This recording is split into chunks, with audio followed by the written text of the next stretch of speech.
İnsanlarning yaxshiligini ularni dunyodan o'tib ketgandan keyin bilasiz. Qancha turamiz bu yerda?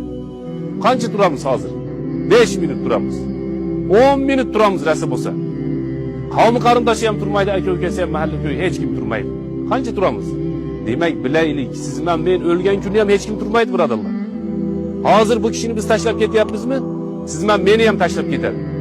Hech kim turmaydi. Fayarjiu isnan. Ikkita amali ortiga qaytib ketadi deyaptilar, ikkita narsasi. Ahluhu va maluhu. Qavmi qarindoshi aka ukarasi yig'laganlar falonchi pistonchi foydasi yo'q. Baribir bu yerdan borib, pastga tushib uyimizga ketamiz. Maluhu deb mol mulki mashinasi bordir, falonchi pistonchisi bordir, qaytib ketadi. Va yabqa amaluhu. Qabrda birga qolib ketadigani faqatgina amali deyaptilar payg'ambarimiz sollallohu alayhi vasallam.